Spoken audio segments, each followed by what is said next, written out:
سامعین السلام علیکم۔ NHK ورلڈ جاپان کی اردو سروس سے عبد الرحمن حاضر۔ آج بدھ اور مارچ کی 9 تاریخ۔ آج کی اہم خبریں سماعت فرمائیے۔ روس اور یوکرین میں سمجھوتے کی بنیاد پر شمال مشرقی یوکرینی شہر سومی سے انخلا کرنے والے شہریوں کے لیے انسانی راہداریوں سے موسوم راستے بنا دیے گئے ہیں۔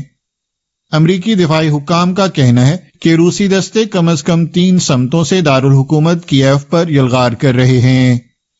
یوکرینی حکام کے مطابق اب تک 5000 رہائشی سومی شہر چھوڑ چکے ہیں۔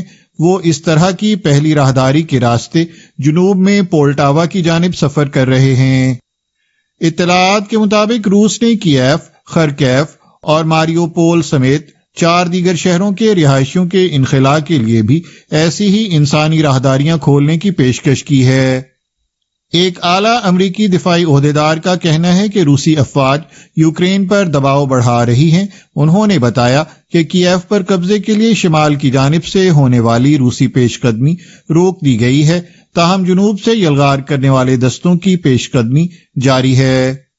امریکی مرکزی انٹیلیجنس ایجنسی CIA کے سربراہ نے پارلیمانی انٹیلیجنس کمیٹی کو بتایا کہ روسی صدر یوکرین پر غلبہ پانے اور اسے کنٹرول کرنے کا تہیہ کیے ہوئے ہیں۔ CIA کے ڈائریکٹر ولیم برنز نے کہا کہ ان کے خیال میں جناب پوٹن اس وقت غصے اور مایوسی کی حالت میں ہیں، اس لیے لگتا ہے کہ وہ اپنی یلغار کو دگنا کرتے ہوئے عام شہریوں کی جان و مال کو خاطر میں لائے بغیر یوکرینی فوج کو روند ڈالنے کی کوشش کریں گے۔ امریکی صدر جو بائیڈن نے روس سے توانائی کی درآمد پر پابندی کا اعلان کر دیا ہے۔ یہ اقدام روس کی جانب سے یوکرین پر یلغار کی پاداش میں امریکہ اور اس کے حلیفوں کی طرف سے روسی معیشت کو نشانہ بنانے کے سلسلے میں اٹھایا گیا ہے۔ جناب بائیڈن نے منگل کو وائٹ ہاؤس میں اس پابندی کا اعلان کیا۔ پابندی میں تیل، کوئلہ اور مائع قدرتی گیس شامل ہے۔ صدر نے کہا کہ جناب پوٹن اور ان کی جنگی مشینری پر دباؤ بڑھاتے جانے کے مقصد میں امریکہ یکسو ہے۔ ان کا کہنا تھا کہ وہ یہ پابندی روسی صدر کو مزید مشکلات کا شکار کرنے کے لیے عائد کر رہے ہیں۔ امریکہ اور اس کے اتحادیوں کی پابندیوں میں روسی کمپنیوں اور شخصیات کو ہدف بنایا گیا ہے۔ ان سے روسی معیشت پہلے ہی نقصان کا سامنا کر رہی ہے۔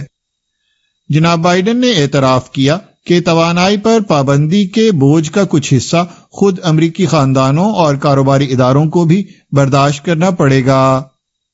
گزشتہ سال امریکہ کی جانب سے درآمد کردہ تیل اور ریفائنڈ مصنوعات کا 8% روس سے آیا تھا۔ عالمی وبا کے بعد معیشتوں میں آتی بہتری کی وجہ سے اشیاء صرف کی قیمتوں میں پہلے ہی اضافہ دیکھا جا رہا تھا۔ یوکرین کے اندر اور ارد گرد کی کشیدگی کی وجہ سے یہ قیمتیں آسمان تک جا پہنچی ہیں۔ صدر بائیڈن نے کہا کہ جب سے جناب پوٹن نے فوجی تعیناتی شروع کی ہے، امریکہ میں 1 گیلن تیل کی قیمت میں 75 سینٹ کا اضافہ ہو چکا ہے۔ پابندی اسے مزید اوپر لے جائے گی۔ انہوں نے قیمتوں پر قابو پانے کے لیے ہنگامی ذخائر سے تیل جاری کرنے اور ہر ممکن اقدام اٹھانے کا وعدہ کیا۔ جاپانی وزیر دفاع کیشینوبو او نے جاپان میں تعینات یوکرینی سفیر کو بتایا ہے کہ روسی جارحیت کا شکار ان کے ملک کو جاپان ہر ممکنہ امداد فراہم کرتا رہے گا۔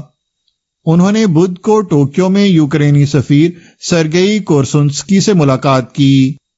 انہوں نے کہا کہ روس کی جانب سے بین الاقوامی قانون کی سنگین خلاف ورزی کرتے ہوئے کی گئی جارحیت کے نتیجے میں بہت سی جانیں لینے والی صورتحال پر وہ بھی یوکرینیوں کے شدید غم و غصے میں پوری طرح شریک ہیں۔ وزیر دفاع نے کہا کہ جاپان یوکرین کی خود مختاری اور علاقائی سالمیت کی حمایت کرے گا۔ انہوں نے ایک بار پھر کہا کہ بین الاقوامی نظام کی بنیادوں کے تحفظ کے لیے جاپان اس جارحیت سے ثابت قدمی سے نمٹنے میں دیگر فریقوں کے ساتھ مل کر کام کرے گا۔ جناب کیشی نے یوکرینی سفیر کو بتایا کہ یوکرین کی درخواست کے جواب میں سیلف ڈیفنس فورس کا ایک طیارہ بلٹ پروف جیکٹیں اور ہیلمٹس وغیرہ لے کر منگل کی شب جاپان سے یوکرین کے لیے روانہ ہو چکا ہے۔ یوکرینی سفیر نے جاپان کی جانب سے امداد فراہم کیے جانے پر اظہار تشکر کیا، جس کی ماضی میں مثال نہیں ملتی۔ اصولی طور پر جاپان تنازعات میں گھرے فریقوں کو دفاعی ساز و سامان اور آلات فراہم نہیں کرتا۔ NHK ورلڈ کی جانب سے بین الاقوامی ناظرین کے لیے تیار کردہ ٹی وی پروگراموں کی روس میں نشریات معطل کر دی گئی ہیں۔ NHK ورلڈ جاپان کے پروگرام روس میں سیٹلائٹ ٹی وی چینل یا دیگر ذرائع کے ذریعے عمومی طور پر تقریباً 1,80,00,000 گھرانوں میں دیکھے جا سکتے ہیں۔ پیر کی شب یہ پروگرام عدم دستیاب ہو گئے۔ روس میں ان پروگراموں کی تقسیم کار کمپنی نے کہا ہے کہ اس کے پاس انہیں بند کرنے کے سوا کوئی چارہ نہ تھا، کیونکہ حکومت نے انفارمیشن کنٹرول سخت کر دیا ہے اور جاپان کو اپنی خود ساختہ غیر دوستانہ ممالک اور علاقہ جات کی فہرست میں ڈال دیا ہے۔ تاہم NHK ورلڈ جاپان کے پروگرام روس میں اس کی ویب سائٹ پر بدستور دیکھے جا سکتے ہیں۔ NHK کا کہنا ہے کہ روس میں لوگوں کے لیے اپنی سروس کو تقویت دینے کے لیے وہ وہاں ریڈیو پروگراموں میں اضافہ کرے گی۔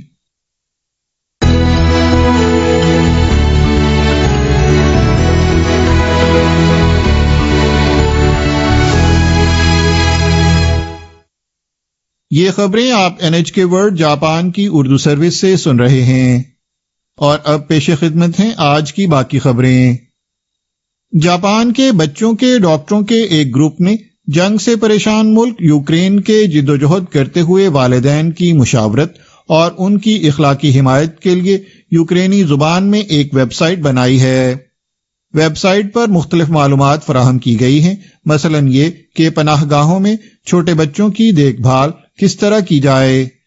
یہ معلومات ان گھرانوں کی مدد کے لیے فراہم کی جا رہی ہیں جو زیر زمین پناہ گاہوں میں پناہ حاصل کرتے ہیں یا محفوظ مقامات کی جانب انخلاء کی کوشش کرتے ہیں۔ ویب سائٹ پر چھوٹے بچوں کو سردی سے بچانے اور ڈائپرز کے طور پر تولیے استعمال کرنے کی تراکیب وغیرہ بھی بتائی گئی ہیں۔ اس میں والدین کے خود اپنی تھکن اور تشویش پر قابو پانے کے سلسلے میں بھی مشورے دیے گئے ہیں۔ اگر آپ کے عزیز رشتہ دار یا جاننے والے یوکرین میں ہوں تو یہ معلومات ان تک ضرور پہنچائیے۔ حکومت جاپان نے سن 2021 کی آخری سہ ماہی کے معاشی نمو کے اپنے تخمینے پر نظر ثانی کرتے ہوئے اس میں کمی کر دی ہے۔ کابینہ دفتر کے مطابق اکتوبر تا دسمبر کی سہ ماہی میں جاپان کی معاشی نمو میں گزشتہ سہ ماہی کے مقابلے میں حقیقی معنوں میں سالانہ لحاظ سے 4.6% اضافہ ہوا۔ ابتدائی تخمینہ 5.4% اضافے کا تھا۔ جی ڈی پی میں نصف سے زائد حصے کے حامل صارف اخراجات کے تخمینے کو نظر ثانی کے بعد کم کیا گیا ہے۔ اب اس میں ایک سہ ماہی قبل کے مقابلے میں 2.4% اضافہ ہوگا، جبکہ ابتدائی تخمینہ 2.7% اضافے کا تھا۔ نظر ثانی کے بعد کاروباری سرمایہ کاری کے اعداد و شمار میں بھی کمی کی گئی ہے۔ اس شعبے میں نمو کو ابتدائی 0.4% تخمینے سے کم کر کے 0.3% کر دیا گیا۔ سرکاری سرمایہ کاری میں منفی نمو میں مزید کمی کی گئی اور اسے ابتدائی تخمینے -3.3% سے گھٹا کر -3.8% کیا گیا۔ کابینہ دفتر نے یہ بھی بتایا کہ سال 2021 میں جاپان کی معیشت میں ایک سال قبل کے مقابلے میں 1.6% کا حقیقی اضافہ ہوا۔ جاپان کے اعلیٰ حکومتی ترجمان نے توقع ظاہر کی ہے کہ جاپان آنے کے منتظر غیر ملکی طلباء کی نمایاں تعداد مئی کے اواخر تک ملک میں آ سکے گی۔ چیف کابینہ سیکریٹری ماتسونو ہیروکازو بدھ کے روز کرونا وائرس کی روک تھام کے لیے جاپان میں داخلے پر عائد پابندیوں سے متعلق بات کر رہے تھے۔ سیاحوں کے سوا جاپان آنے والے نئے غیر ملکیوں کا داخلہ تقریباً 3 ماہ کی پابندی کے بعد 1 مارچ سے کھول دیا گیا ہے۔ آئندہ پیر سے ملک میں باہر سے آنے والے افراد کی تعداد کی حد کو بڑھا کر 7,000 روزانہ کر دیا جائے گا۔ حکومت جاپان کا یہ بھی منصوبہ ہے کہ غیر ملکی طلباء کے ساتھ ترجیحی سلوک کرتے ہوئے ہفتے کے عام دنوں میں جب کاروباری مسافروں کی تعداد کم ہوتی ہے، پروازوں پر خالی نشستیں طلبہ کو دی جائیں۔ جناب ماتسونو نے بتایا کہ اندازاً 1.5 لاکھ افراد جاپان میں تعلیم حاصل کرنے کی اجازت ملنے کے باوجود ملک میں داخلے کے منتظر ہیں۔ انہوں نے کہا کہ حکومت اس بات کو یقینی بنانے کے لیے کام کرے گی کہ غیر ملکی طلبہ مستحکم اور ہموار انداز میں جاپان میں داخل ہو سکیں۔ انہوں نے اندیا دیا کہ خصوصی سلوک کی بنا پر یا عام نظام کے تحت زیادہ تر منتظر غیر ملکی طلبہ مئی کے اواخر تک جاپان آ سکیں گے۔ ایک جائزے سے معلوم ہوا ہے کہ جاپان میں زیر حراست غیر ملکی شہریوں میں سے عارضی رہائی پانے والے افراد کی 80% سے زائد تعداد مالی وجوہات کی بنا پر علاج معالجہ نہیں کروا سکتی۔ غیر منافع بخش بنیاد پر کام کرنے والی ایک فلاحی تنظیم نے عارضی رہائی پانے والے تقریباً 140 افراد سے لیے گئے جائزے کے نتائج منگل کے روز جاری کیے ہیں۔ 84% نے کہا کہ وہ بعض اوقات طبی سہولیات سے فائدہ نہیں اٹھا سکتے۔ انہوں نے کہا کہ وہ اس کے اخراجات برداشت نہیں کر سکتے کیونکہ انہیں کام کرنے کی اجازت نہیں اور وہ قومی طبی بیمے میں شامل نہیں ہو سکتے۔ تمام جواب دہندگان میں سے 84% 5 سال سے زائد عرصے سے عارضی رہائی پر تھے۔ 89% نے کہا کہ وہ بڑی مشکل سے گزارا کرتے ہیں۔ 65% جواب دہندگان کا کہنا تھا کہ ان کے پاس خوراک ناکافی ہے، جبکہ 16% نے کہا کہ وہ دن میں صرف ایک وقت کھانا کھاتے ہیں۔ ویزے کی مدت سے زائد قیام یا دیگر وجوہات کی بنا پر امیگریشن حکام کی جانب سے حراست میں لیے گئے غیر ملکی شہریوں کو بعض شرائط کے تحت عارضی طور پر رہا کر دیا جاتا ہے۔ دسمبر 2020 میں ایسے افراد کی تعداد 3061 تھی۔ بھارت کی حکومت نے کہا ہے کہ وہ کرونا وائرس کے باعث 2 سال کی معطلی کے بعد معمول کی بین الاقوامی پروازیں بحال کر دے گی۔ حکومت نے منگل کے روز اعلان کیا کہ ملک سے جانے اور آنے والی معمول کی پروازیں 27 مارچ سے دوبارہ شروع کر دی جائیں گی۔ یہ پروازیں کورونا کی وبا کے باعث مارچ 2020 میں معطل کی گئی تھیں۔ حکومت نے کہا کہ پروازوں کی بحالی دنیا بھر میں ویکسین لگوانے والے افراد میں اضافے کے باعث ہے۔ تاہم حکومت نے کہا کہ وہ بیرون ملک سے آنے والے تمام مسافروں کے لیے روانگی سے 72 گھنٹے قبل تک کروائے گئے کورونا ٹیسٹ کے منفی نتیجے کی شرط برقرار رکھے گی۔ حکومت نے یہ بھی کہا کہ وہ باہر سے آنے والوں میں سے اچانک منتخب کردہ چند افراد کا کورونا ٹیسٹ کروانا بھی جاری رکھے گی۔ اس کے ساتھ ہی NHK ورلڈ جاپان کی اردو سروس سے خبریں ختم ہوئیں۔ یہ NHK ورلڈ جاپان کی اردو سروس ہے۔ ریڈیو پر ہماری یہ نشریات پاکستان میں رات 8:15 بجے اور بھارت میں رات 9:15 بجے